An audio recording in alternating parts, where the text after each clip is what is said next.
শ্রাবণ মাস উপলক্ষে স্টেশনারি দোকানে মহিলাদের অঙ্গসজ্জার সামগ্রীর পসরা সাজিয়ে বসেছে কালিয়াগঞ্জের ব্যবসায়ীরা। রয়েছে গলার মালা, হাতের চুড়ি প্রভৃতি। কারণ শ্রাবণ মাসে সবুজ বর্ণের বিশেষ তাৎপর্য রয়েছে। বর্ষাকালে চারিদিক সবুজ সতেজ হয়ে থাকে, ফলে সবুজ সুখ ও সমৃদ্ধির প্রতীক।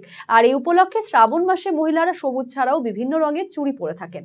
আগে শুধু হিন্দিভাষী মহিলারা শ্রাবণ মাসে চুড়ি পরতো, এখন হিন্দিভাষীর পাশাপাশি বাঙালি মহিলারাও এই চুড়ি পরছেন। ফলে শ্রাবণ মাসে চুড়ির বেচাকেনা বেড়েছে কালিয়াগঞ্জে। এতে খুশি ব্যবসায়ীরা।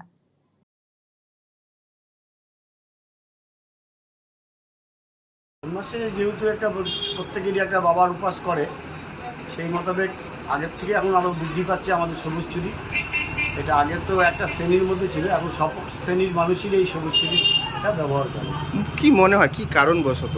এই কারণটা এখন ধর্মীয় একটা ব্যাপার থাকে, এই প্রত্যেকের মধ্যে একটা ধর্মের একটা প্রতি একটা আস্থা আছে বলেই এই সবুজ চুড়িটা ব্যবহার করে। কারণ প্রত্যেকেরই মানুষ ধর্মের প্রতি মানুষের একটা সবসময় দুর্বলতা থাকে, যে এই শ্রাবণ মাসে সবুজ চুড়ি যদি ব্যবহার করে, বিশেষ করে মহিলারা, তাদের হয়তো মঙ্গল হবে, পারিবারিক শান্তির জন্য এই চুড়িটা হয়তো।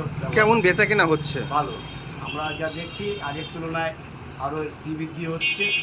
চুড়ি কি দরে বিক্রি করেন এগুলা চুড়িটা? 25 টাকা ডজন। 25 টাকা ডজন নাকি? এটা কি সবসময় সদবা মহিলারাই পরে না মেয়েরাও পরে? না, মেয়েরাও পরে, সদবা মহিলারাও।